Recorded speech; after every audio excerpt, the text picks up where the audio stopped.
Hello, नमस्कार दोस्तों। मेरा नाम अमित अग्रवाल।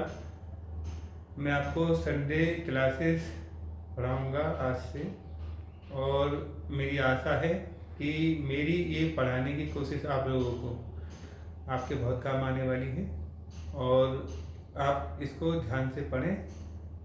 एक नोटबुक और एक पेन लेके आप बैठिए, क्योंकि जो कंटेंट मैं आपको मुंह से बोलूँगा वो तो आपके लिए रहेगा यूजफुल, लेकिन जो आप उस चीज़ को आप अगर नोट नहीं करते तो आपको ये वीडियो बार बार रिपीट मोड पे देखना पड़ेगा और उसकी वजह से ये कि आपके नोट्स बनाने में भी आपको दिक्कत रह सकती है और आपको कहीं ना कहीं ये लगेगा कि सर ने लिखवाया नहीं, सर ने ये चीज़ बताई नहीं।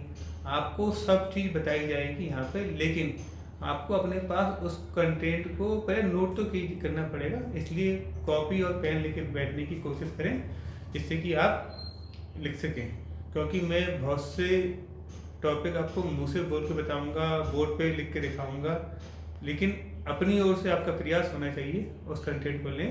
और मैं आपका समय ज़्यादा न खराब करते हुए अकाउंटेंट एक्सपर्ट कोर्स क्लासेस 1 में आपका स्वागत करता हूं। तो सबसे पहले हम बात करते हैं अकाउंटिंग की, क्योंकि हमारे अकाउंटिंग से ही कॉन्सेप्ट जो है वो शेड्यूल स्टार्ट होता है। तो देखिए कि अकाउंटिंग जो करने की जो शुरुआत हुई थी, सबसे पहले वो इसका पर्पज क्या था कि सरकार को कहीं ना कहीं उनके जो है आपको इन्फॉर्मेशन देना कि आप उनके लिए क्या टैक्स जमा कर रहे हैं और कितना टैक्स आपके पास से आ रहा है, तो गवर्नमेंट इसके लिए कलेक्शन लेती है। तो सबसे पहले हम बात करते हैं कि अकाउंट की ज़रूरत क्यों पड़ी, और अकाउंट से पहले सबसे पहले बात करेंगे छोटा सा पॉइंट कि सबसे पहले सिस्टम क्या होता था, उसके बाद क्या शुरू होते गया। तो सबसे पहले स्टार्टिंग सिस्टम था, आप शायद जानते होंगे, बार्टर सिस्टम। बार्टर सिस्टम में लिख देता हूँ आप लोगों की कन्वीनियंट के लिए,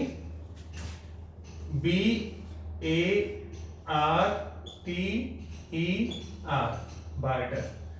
बार्टर सिस्टम में क्या होता था कि आपके पास अगर राइस है और किसी और के पास वीट है, अनाज गेहूं, तो आप उससे एक्सचेंज कर लेते थे। और ये बहुत इजी था उस टाइम पे कि हाँ, आपने राइस को वीट से या फिर बाजरे, चावल है, राइस, कुछ भी चीज़ जो मिस्टर ए को मिस्टर बी से चाहिए, राम को श्याम से चाहिए, मोहन को, जो भी एक्स वाई है, तो था आसान। पर इसमें आप कहोगे साहब आसान था तो फिर मुद्रा का चलन क्यों हुआ? तो मुद्रा का चलन होने की पीछे वजह है कि मुद्रा जो थी वह चलन में इसलिए आई क्योंकि बार्टर सिस्टम में अच्छाइयाँ हैं तो कुछ बुराइयाँ भी थी। बुराइयाँ क्या थी उसके बारे में बात करते हैं कि बार्टर सिस्टम में सबसे बड़ी बुराई ये थी कि आपको उस पर्सन को ढूंढना जो पर्सन आपकी जो चीज़ आपको चाहिए वो उसके पास हो। जैसे कि जो वीट वाले बंदे हैं, इनको चाहिए था राइस और राइस वाले को वीट चाहिए था। इन ये लोग तो मिल गए, तो हम ऐसे लिख लेते हैं यहाँ पे कि मिस्टर ए और यहाँ मिस्टर बी। तो मिस्टर ए को मिस्टर बी से वीट का हो गया। लेकिन क्या कभी ऐसा हो सकता है कि मिस्टर सी आए या मिस्टर डी आए, उनको राइस लेके आए, पर उनको बदले में वीट नहीं चाहिए। वीट नहीं मतलब आटा, या मतलब क्या हो, गेहूं नहीं चाहिए। तो क्या चाहिए भाई? तो फिर वो बोला कि मुझे तो बदले में इसके बाजरा चाहिए। अब जो बंदा दूसरा वाला बंदा है वो बोला मेरे पास तो बाजरा नहीं है, मैं तो अनाज में गेहूं लेके चल रहा हूँ, मक्का है मक्का लेके चल रहा हूँ। बोला मुझे तो बाजरा चाहिए, अब वो कहाँ जाएगा? वो भी नहीं। अब आप लोगों को का एक सवाल आएगा कि सर इसमें ये भी तो हो सकता है ना कि एक दुकान पे जॉब चलती है जैसे, उस बंदे के पास सब जाके अपना सामान रख दें कि मुझे ये चीज़ चाहिए और ये चीज़ हमारी आप आगे दे दीजिए, तो ठीक है, अच्छी बात है। पर इसमें भी दिक्कत आएगी। अगर एक टाइम पे सब लोगों ने कहा चलो हमको राइस खाना है, सब उसकी दुकान पे पहुंचेंगे और जाके उसके पास से राइस ही लेते जाएंगे। बदले में क्या दे रहे हैं, जो उनके पास है, और दुकानदार को कुछ चाहिए नहीं चाहिए, इससे कोई मतलब ही नहीं है। अब उसके पास अगर 10 राइस के कट्टे, हिंदी भाषा में, और कहें बोरे, और या कहें पाउच या पैकेट, जो भी रहे, वो उसने थे स्टॉक में, उसने लेके दे दिए। लेकिन क्या वो आगे पहुंचे सबके पास? नहीं, क्योंकि काफ़ी सारे लोग आए, माना 10 थे, 10 बैग लोग आए, वो ले गए मांग के, अपना सामान दे गए। कोई बाजा दे गया, कोई चावल की जगह कुछ भी दे गए। अब उसके पास और लोग आए, राइस दो भाई, आज तो राइस खाने हैं। राइस कहाँ से खाएगा भैया वो? उसके पास तो एक लिमिटेड थी। यानी कि आपने ये बात समझ में आई कि उसके पास बार्टर सिस्टम की सबसे बड़ी ड्रॉबैक जो था बार्टर सिस्टम का, वो यही था कि आप कहीं ना कहीं इस बात में फंस जाते थे कि मुझे वो पर्टिकुलर पर्सन चाहिए। आप कहोगे साहब कमीशन एजेंट का काम भी तो यही होता है कि मिस्टर ए को बी से मिलाना, जिससे कि वो एक दूसरे से चीज़ एक्सचेंज कर लेते हैं। बिल्कुल अच्छी बात है, पर ये भी समस्या थी कि इतने कहाँ से लाओगे कमीशन एजेंट? आप कहोगे सर सभ्यता हमारी विकसित थी, सभ्यता बिल्कुल विकसित थी, पर ये बार्टर सिस्टम की जो कमी आती है, हिंदी में कह सकते हैं लेन देन। लेन देन में ये कि जो देने वाला जो है चावल लेके बैठा हुआ है, और खरीदने वाला अगर बाजा लेके बैठा हुआ है, तो फिर दिक्कत आएगी। तो इसके लिए क्या हुआ कि मुद्रा का चलन हुआ। मुद्रा मतलब मनी। और सबसे जो एक्सपेंसिव, सबसे महंगी मुद्रा वो क्या होती है? गोल्ड। गोल्ड जो है सबसे बड़ा अच्छा महंगा मेटल है उस टाइम का। जो तो सबसे पहले गोल्ड के कॉइन शुरू हुए। और आप इस बात को जानते हो कि गोल्ड जो है उसका लेन देन हुआ, और बहुत अच्छे से लोगों ने इसको यूज किया, क्योंकि गोल्ड से भी आज भी अगर देखा जाए तो डॉलर से पहले गोल्ड में ही लेन देन होता था। और पर ये कि अब डॉलर चल रहा है, लेकिन उस टाइम पे गोल्ड चलता था। गोल्ड से ही बदले में लोग लेन देन करते थे। बस यहाँ पे टॉपिक इतना ही है कि बार्टर सिस्टम को आगे हम उससे क्यों बढ़े, हमारे मुद्रा हम क्यों लेके आए, कॉइन कैसे आए, इस तरह से। बाद में गोल्ड के बाद कॉपर के कॉइन चले, ब्रास के, तमाम तरह के कॉइन चले। उसके बारे में ज़्यादा डिटेल में जाने की आवश्यकता नहीं है। तो हमारा पहला पॉइंट पूरा होता है। इसके बाद हम कहते हैं कि हमको बुक्स ऑफ अकाउंट बनाने की आवश्यकता क्यों पड़ी। आप कहोगे सर बुक्स ऑफ अकाउंट, हाँ अकाउंट्स की बात ही कर रहे हैं, अकाउंट्स बनाने की आवश्यकता यानी कि नीड क्यों पड़ी, इसकी नीड थी क्यों? तो भाई नीड इसकी इसलिए थी कि आप हो, आपने कहा कि मैंने अपने बिजनेस में 1 लाख रुपए लगाए। मैं जरा इसको साफ कर देता हूँ।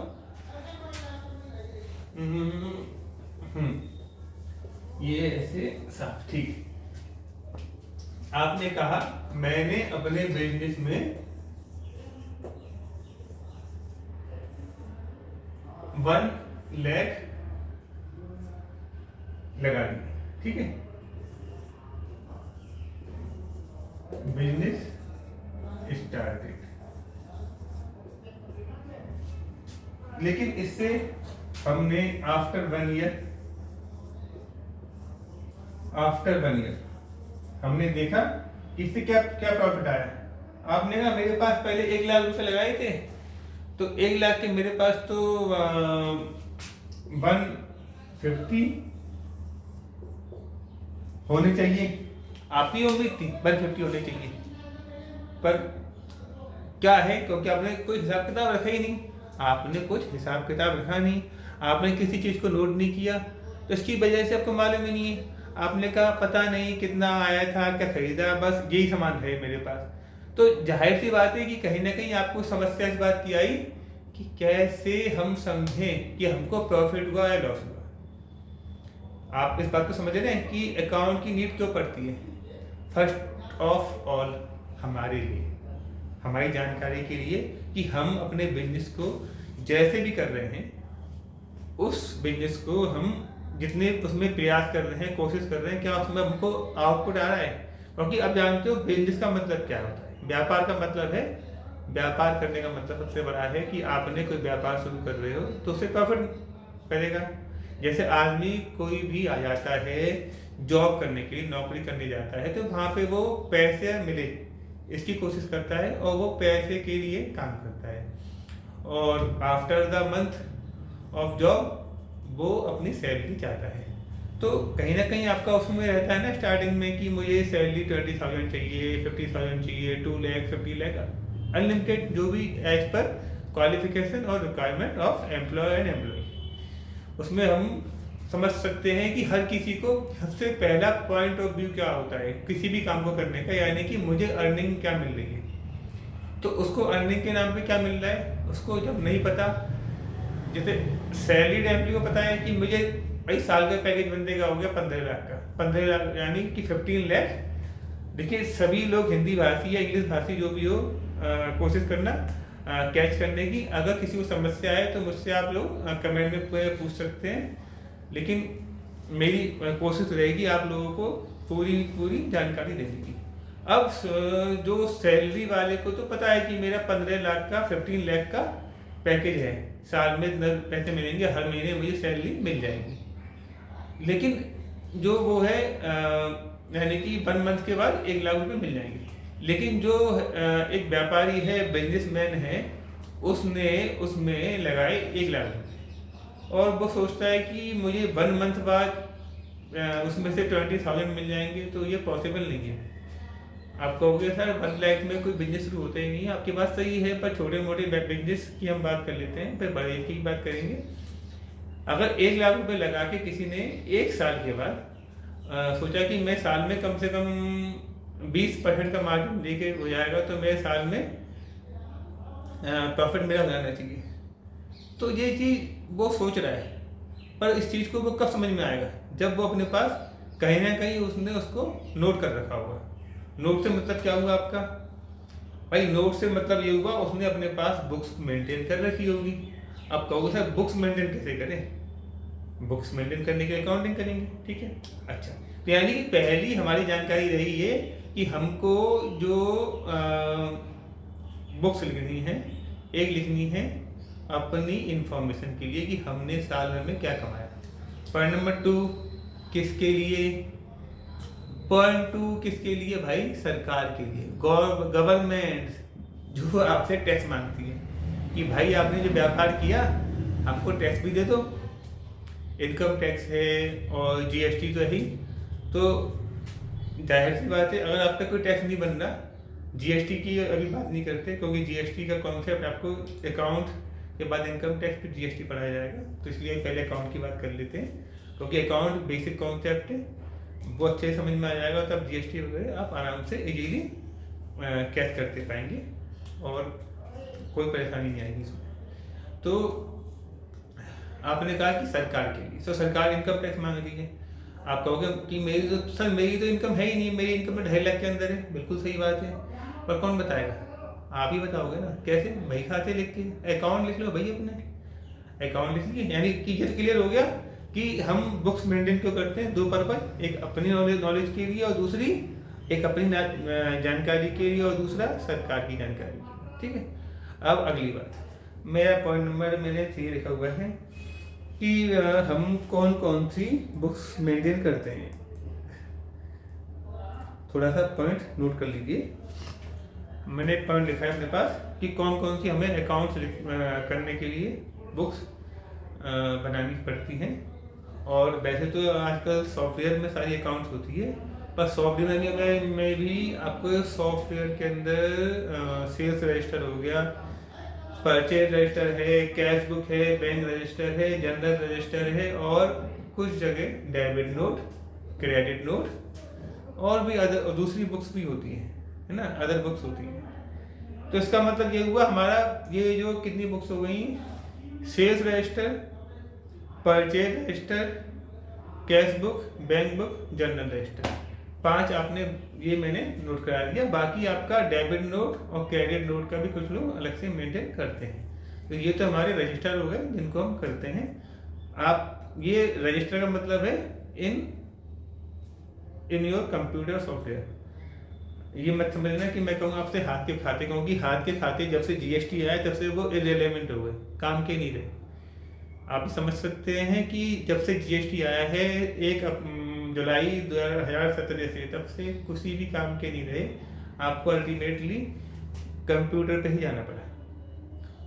मानता हूँ कुछ लोग कर रहे होंगे, कुछ लोग हाथ के अकाउंट्स कर रहे होंगे, मैं उनके लिए कोई बुरा नहीं कहता, अच्छी बात है। और पहले हमारे यहाँ हाथ के अकाउंट ही लिखे जाते थे, लेकिन अब चूंकि आप जानते हैं लगातार अब एआई का ज़माना आ गया है।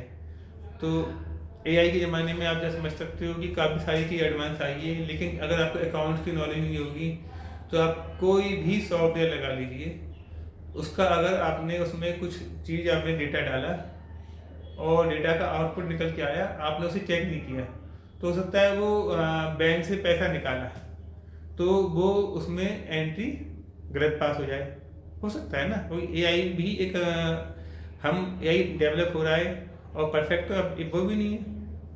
तो जाहिर सी बात है आपको डेटा तो ढंग से मेंटेन करना पड़ेगा।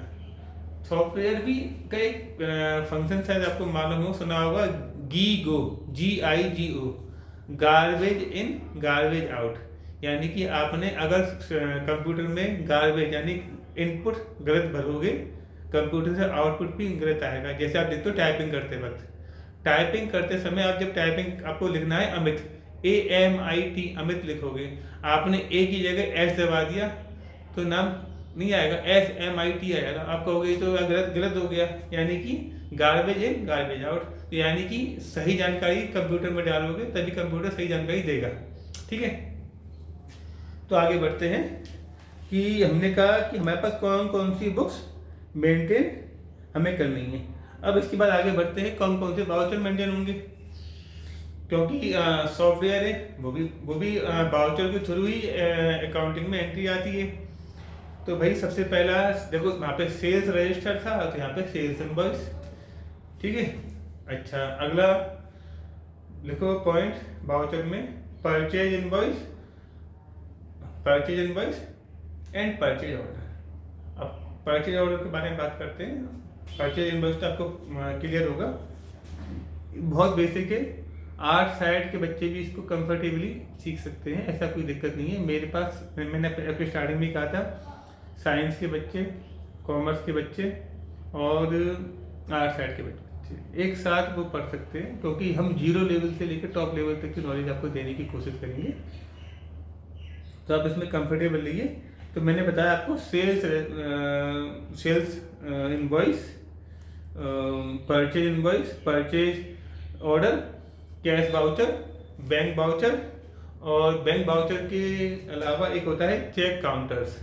चेक काउंटर से सब लोग कंफर्टेबल नहीं होंगे कि क्या होता है चेक काउंटर। अगर आपको किसी ने चेक बुक यूज की हो तो आप देखते होंगे चेक बुक के सबसे शुरुआत में या एंड में वाइट रंग के कुछ पे खाली स्लिप लगी होती हैं जिसमें कि लिखा होता है कि डेट और पर्टिकुलर वगैरह। वो एक होता है मेमोरेंडम टाइप में कि आपको अपनी मेमोरी के लिए अपनी जानकारी को उसमें लिखना है। तो आप उसमें क्या करोगे, आप लेके उसके अंदर उस चीज़ को मेंशन कर दे जाते हो कि मैंने ये फला चेक मिस्टर ए को दिया, फला चेक मिस्टर श्याम को दिया, फला चेक मिस्टर मोहन को दिया, इस तरह से आप लिखते हो।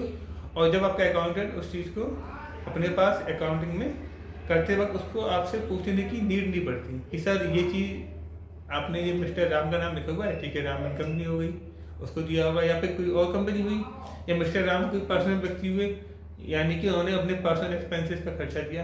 तो अकाउंटेंट उस चीज़ को देख लेगा और जो चीज़ उसके लिए थोड़ा सा अलग होगा वो पूछेगा सर आपने नाम तो लिखा है पर ये बंदा समझ में नहीं आ रहा कौन है। तो उसमें क्या रहेगा आपका कि ये चीज़ आपने पूछी तो आपके जो ऑनर है मालिक उसने बता दिया भाई ये वाला इससे मैंने ये काम कराया था। अब वो वाला काम अगर आपके बिजनेस से व्यापार से संबंधित है तो वो एंट्री में जाएगा। अगर वो अपने पर्सनल यूज में उससे काम कराया होगा तो वो फिर उसके पर्सनल आप उसे विड्रॉल में मानेंगे, यानी कि उसने ड्राइंग यानी कि पैसा निकाला अपने काम के लिए व्यापार से। ठीक है, आगे बढ़ते हैं। बैंक वाउचर हो गए, फिर जनरल वाउचर, एक तो जनरल वाउचर हो गए, एक जनरल के इनवॉइस, ठीक है, जनरल वाउचर हो गए और इनवॉइस। आगे बढ़े डेबिट नोट और क्रेडिट नोट। वहाँ पे डेबिट नोट क्रेडिट नोट के मैंने कहा था कि रजिस्टर, यहाँ पे डेबिट नोट और क्रेडिट नोट के ये हो गया वाउचर, ठीक है। तो वाउचर्स में ये सब रहे, फिर से मैं रिपीट कर देता हूँ। सेल्स रजिस्टर, फिर परचेज इनवॉइस, परचेज ऑर्डर, फिर उसके बाद आपका कैश वाउचर, बैंक वाउचर के साथ मैंने बताया आपको चेक काउंटर्स, फिर मैंने बताया आपको जनरल वाउचर और जनरल इनवॉइस, और फिर आपके डेबिट नोट और फिर क्रेडिट नोट, ठीक है। कि आगे बढ़ते हैं कि हमको और क्या चाहिए जो हमें अकाउंट मेंटेन करने के लिए और बुक्स को फाइनलाइज करने के लिए चीज़ें चाहिए। तो इसमें है बैंक रिकन्सिलिएशन स्टेटमेंट। क्या होता है इसके बारे में बात करेंगे। Bank reconciliation statement, import chart, export chart, inventory closing stock valuation, assets register, trial balance, TDS and TCS chart, unsecured loan details, related party transaction etcetera. और भी रहते हैं बहुत सारे, क्योंकि सारे पॉइंट्स हो सकता है मेरी नहीं आपको मतलब दिमाग में मेरे इस में बताने में आ रहे हैं। जितने भी मैंने पॉइंट नोट डाउन कर रखे हैं अपने पास, जिससे कि मैं आपको इजीली बता सकूं, वो मैंने किया हुआ है। मैं आगे बढ़ता हूँ। जो भी डाउट्स हो आप मेरे से जब भी आपको कोई इसमें कोई डाउट्स लगे जिन पॉइंट्स में, आप कमेंट में डाल सकते हैं। और असभ्य भाषा अपनी जो जिसको कहनी है वो कहेगा, वो उसी के लिए है, मेरे लिए नहीं है। क्योंकि जब तक आपने कोई चीज़ मुझे अच्छी चीज़ दोगे, अच्छी चीज़ मेरे को समझ में आएगी कि लगेगा ठीक है। आप अगर ख़राब चीज़ें बोलोगे, उल्टा सीधा बोलोगे, वो आपके लिए, मेरे लिए कुछ नहीं है, ठीक है ना। मेरा काम तो आपको सिखाना है, और आपको ख़राब चीज़ें बोलनी है तो वो आपके लिए ये है, मेरे लिए कुछ नहीं है, ठीक है, कोई बात नहीं है। चलिए आगे बढ़ते हैं। अच्छा, सबसे पहले जो सबसे ज़्यादा जो इंटरव्यू में सवाल पूछा जाता है, और शायद आप लोगों ने फेस इंटरव्यू किया हो तो किसी ने तो कि कहते हैं कि सबसे पहली एंट्री आप अकाउंट्स में क्या करते हैं। सबसे पहली एंट्री व्यापार में क्या करोगे। आप कहोगे सर पहली एंट्री कौन सी होती है। एंट्री तो कुछ होती नहीं, तो पहली एंट्री कौन सी, एंट्री तो सब होंगी भाई। एंट्री तो होगी, कौन सी एंट्री पहली होगी। जरा थोड़ा सा दिमाग को कोशिश कीजिए समझने की कि पहली एंट्री किस चीज़ की होगी। पहली एंट्री का मतलब ये है कि व्यापार शुरू हमने किया, तो हमने किस एंट्री से व्यापार शुरू किया। आप कहोगे सर ये तो बता दीजिए। भाई बताएंगे, बिल्कुल बताएंगे। देखिए, सबसे पहले आपको अगर एक सॉफ्टवेयर है, मैं किसी सॉफ्टवेयर को मैं प्रमोट नहीं करना चाहता, लेकिन उसमें सॉफ्टवेयर के अंदर खास तौर से दो खाते, कैश इन हैंड और दूसरा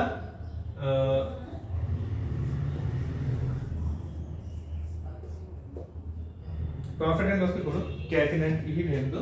क्योंकि क्या है कि सबसे पहली बात ये कि व्यापार में कैश इन हैंड ही सबसे इंट्रोड्यूस है, उसके बाद सेकेंडरी बैंक अकाउंट वगैरह आते हैं। तो पहले आप कैश इन हैंड समझो। कैश इन हैंड सबसे बाय डिफॉल्ट रहता है। उसके पीछे वजह क्या है कि कोई भी पर्सन अगर कैपिटल बिजनेस में लगाएगा तो सबसे पहले कैश में लाएगा, क्योंकि बैंक अकाउंट खुला नहीं है अभी। आप कहोगे सर किसी का अगर करंट अकाउंट खुला हुआ है तो क्या करेंगे। भाई वो तो आपका है पॉइंट, पर क्या उसने बिजनेस शुरू ओपन करने से पहले अपने करंट अकाउंट खोल लिया होगा। खर्चे भी तो हुए होंगे बिजनेस स्टार्ट करने के लिए। वो खर्चे कहाँ से किए, वो खर्चे भी तो उसने कैश से किए होंगे या जनरल से, नहीं ना, किससे किए होंगे, कैश से किए होंगे। तो कैश से किए होंगे खर्चे, तो जाहिर सी बात है कैश का तो चाहिए। अब कैश से चाहिए तो आप कहोगे कि सब बिजनेस शुरू करने के लिए पैसा आया कहाँ से। बस वही हम बात कर रहे हैं, पैसा आया कहाँ से। जो पैसा देने वाला है पहले उसको तो समझ लें, वो कौन है, ऑनर बिजनेस का, यानी कि कैपिटल अकाउंट। तो कैपिटल अकाउंट हुआ और कैश इन हैंड, सबसे पहले इन दोनों में ही दोस्ती होती है, उसके बाद व्यापार की शुरुआत होती है। देखो सिंपल वर्ड्स में समझो तो आपके लिए ज़्यादा इजी रहेगा। टफ में लैंग्वेज में आप समझोगे कि सर समझ में नहीं आ रहा, समझ में अच्छे से आएगा। थोड़ा सा टाइम दीजिए, आपको बहुत कंफर्टेबल हो जाएंगे, कहोगे कि हाँ लगा अच्छा सा, कि हाँ कुछ सीखने को मिला। बेफिक्र रहिए, मैं आपके सारे पॉइंट कवर करूँगा। तो मैंने बिजनेस स्टार्ट किया, मैंने कहा मैंने 1 लाख रुपए से एक बिजनेस स्टार्ट किया। तो हमारे पास क्या आया, हमारे पास आया कैश। बिजनेस को क्या मिला, कैश मिला। किसने दिया, ऑनर ने, यानी कैपिटल। अब मिस्टर राम है, वो अगर एक बिजनेस शुरू करना चाहते हैं 1 लाख रुपए कैश से, तो वो उनके लिए हम एक एंट्री क्या पास करेंगे, हम एंट्री पास करेंगे कैश इन को हमने कर दिया डेबिट। डेबिट बोलते हैं भाई, डेबिट में डी आर शॉर्ट फॉर्म हो गई डेबिट। 1 लाख आज की डेट हमने डाली नहीं, आज की डेट है हमारी 23 नवंबर 25। ठीक है, अच्छा cash in 1 lakh to capital account. अच्छा कुछ सॉफ्टवेयर में क्या होता है, कैपिटल अकाउंट में आप अपने नाम डालते हैं ऑनर का, और डालना भी चाहिए नाम उसमें, तो उसका जो ग्रुप है वो कैपिटल अकाउंट में ही आप लेते हैं। ठीक है, तो अगर हम इसमें मैं अगर लिख दूं यहाँ पे मिस्टर राम का नाम दूं राम, ठीक है, तो 1 लाख यहाँ पर हमने ये कर दिया। कैसे करेंगे, यहाँ से हम क्या लिखेंगे इसकी narration, being business started with 1 lakh cash। ठीक है, तो पहली एंट्री बिजनेस की हमारी पूरी हो गई, यानी कि हमारे पहली एंट्री हमने बिजनेस में कैश लेके आ गए। अब आप कहोगे सर आपका सवाल में फिर बिजनेस शुरू किया, ऐसी एंट्री होगी, तो आगे क्या हुआ, हाँ उसकी बात तो कर रहे हैं। तो हमने क्या किया, इसके बाद हमने कैश इन हैंड हो गया। अब खर्चे होंगे, जाहिर सी बात है, आपने कहा कि बिजनेस शुरू हुआ, आपने कहा थोड़े से खर्चे हो गए थे, जैसे आपने कहा कि रेंट के पैसे एडवांस देने थे, रेंट के पैसे एडवांस देने थे 7,000 रुपये, मैंने 7,000 रुपये एडवांस रेंट के नाम से दे दिए। तो हमने क्या किया, रेंट एक्सपेंसेस कर दो भाई अकाउंट में, एक्सपेंसेस रेंट एक्सपेंसेस डेबिट 7,000 रुपये। टू कितने करेंगे, टू हम कर देंगे इसमें कैश इन हैंड 7,000 रुपये।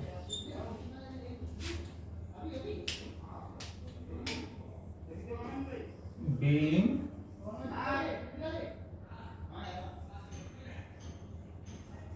एडवांस रेंट पेड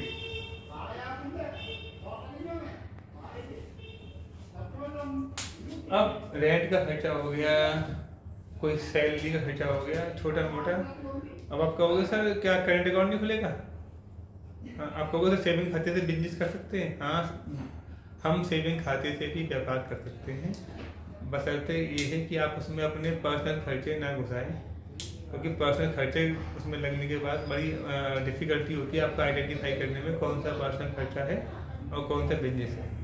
या आप एक सेविंग खाता को खोल सकते हैं, दो बिजनेस दो अकाउंट खोल लें, आप एक सेविंग खाता खोल लें अपने बिजनेस के पर्पज़ से, एक सेविंग खाता खोल लें बिजनेस अपने पर्सनल पर्पज़ से, क्योंकि सेविंग खाता होता ही पर्सनल पर्पज़ से। कोई करंट अकाउंट में क्या है, आप दिन में नंबर ऑफ ट्रांजेक्शन कर सकते हैं, नंबर ऑफ ट्रांजेक्शन, कोई लिमिट नहीं है। पर सेविंग्स खाते में वो उतनी क्या नाम है इजी नहीं है। आप अगर चेक इशू करते जाएंगे सेविंग खाते में, मैं चेक का इसलिए आपको यूज कर रहा हूँ क्योंकि चेक का चलन था पहले, पर चेक का चलन अब बहुत कम रह गया है। अब समझो तो 95% काम सारा ऑनलाइन बैंकिंग से हो रहा है, NEFT RTGS के थ्रू हो रहा है। तो जाहिर सी बात है कि बैंक का इसमें योगदान बहुत है। कैश का लगातार कम होते जा रहा है चलन, कैश लेन देन का। तो अब करंट अकाउंट खोला गया या सेविंग खाता खोला गया। अब आप कहोगे सर सेविंग खाते में भी सर नंबर ऑफ ट्रांजेक्शन हो जाते हैं पर डे। मुझे मालूम है, मैंने भी अपने क्लाइंट्स के स्टेटमेंट देखे हैं कि मालूम पड़ रहा है कि 100 एंट्री पर डे वो UPI से ले रहा है पैसे और दे रहा है।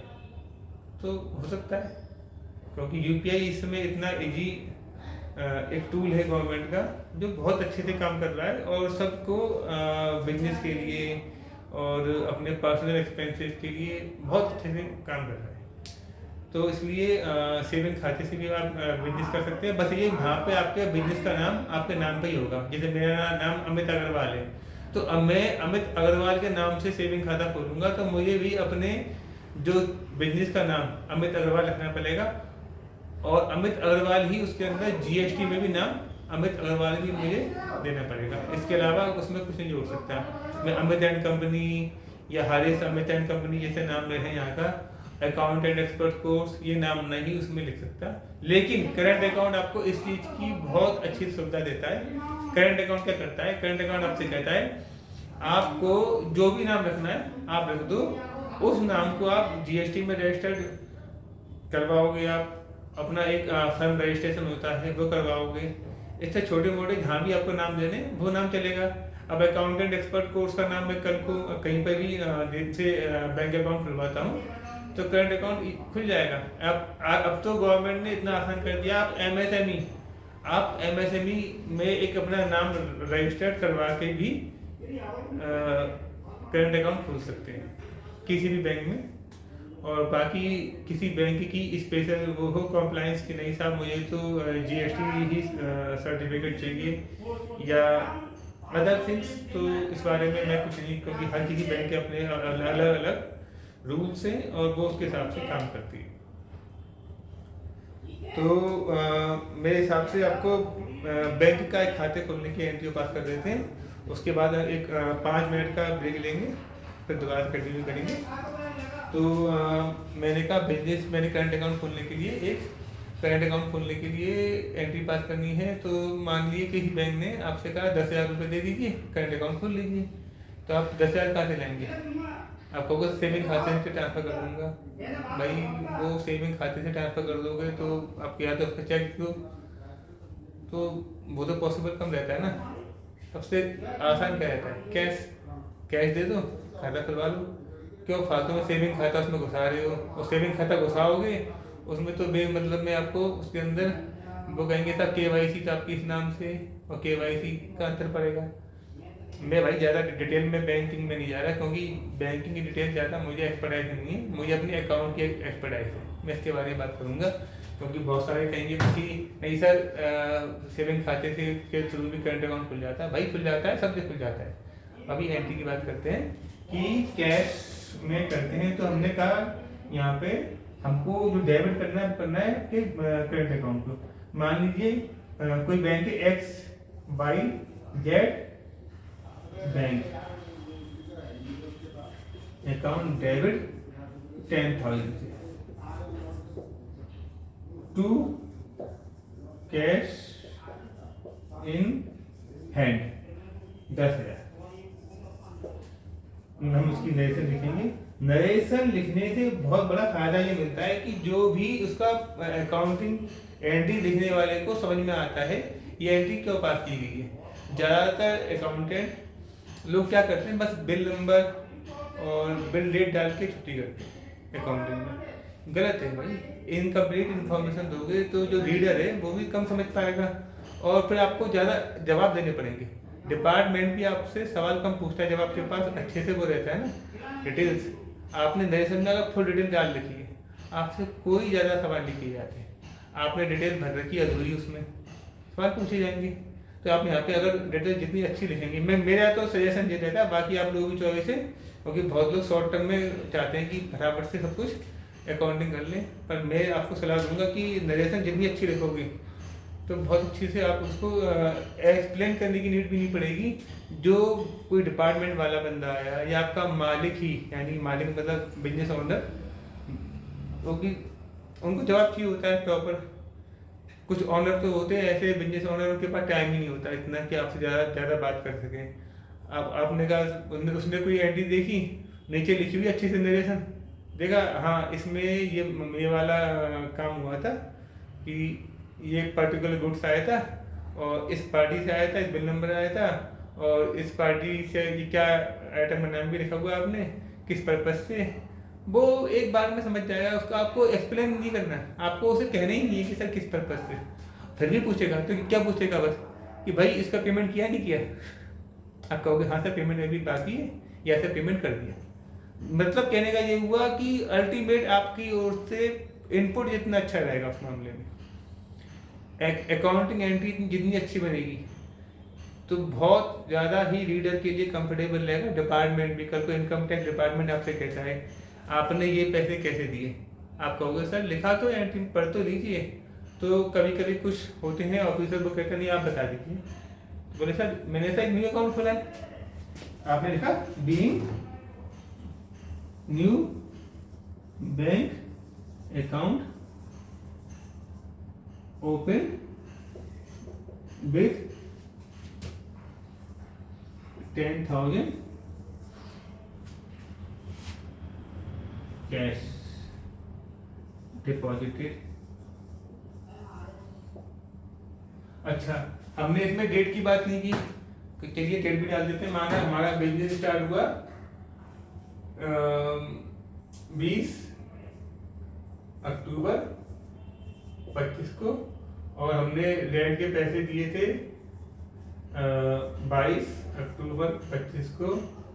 हमने जब अकाउंट खुलवाया, क्योंकि आप ये बात जानते हैं जीएसटी नंबर लेने के बाद ही अकाउंट खुलने में ज़्यादा आसानी रहती है, या फिर एमएसएमई का रजिस्ट्रेशन ले लें तो उसका कुछ गैप समय का लगता है। तो मान लिया 1 मंथ के बाद आपका करंट अकाउंट खुल गया, तो करंट अकाउंट खुल गया तो यहाँ पर हम मान लें 1 महीने बाद आगे डेट डाल देते हैं 22 आ देते हैं। 22 को वैसे बैंक शायद कल बैंक बंद थी या चालू थी, मुझे शायद नहीं, बैंक कल खुली थी क्या, एक सेकेंड देख लेते हैं।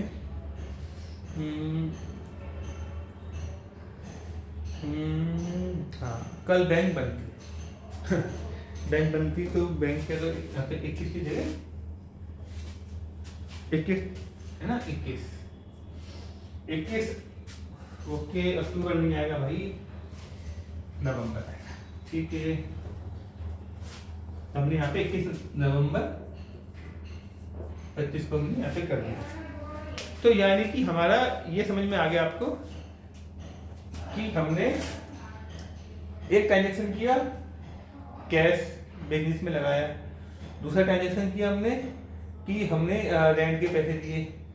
तीसरा ट्रांजेक्शन किया हमने जो उसमें दिख रहा है आपको, करंट अकाउंट खुलवाया 1 मंथ बाद, क्योंकि हमारा जीएसटी नंबर, आपको सर जीएसटी नंबर भी तो अप्लाई करवाया होगा किसी कंसल्टेंट से या फिर सीए से या फिर वकील से या फिर खुद से, तो भाई उसके बारे में उसके भी खर्चे डाल दो। तो ये तो खर्चों की तो लिमिट ही नहीं है, जितने खर्चे आप होंगे वो सब खर्चे तो आएंगे। तो अभी हमें जो रेलेवेंट हमने एंट्री यहाँ पे जो बताई उसके बारे में हो गई, वो भी एंट्री सब जाएंगी। बोर्ड में स्पेस कम है तो इसलिए हमने ये एंट्री आपको 3 एंट्री दिखाई। अब आगे बढ़ते हैं। इसके बाद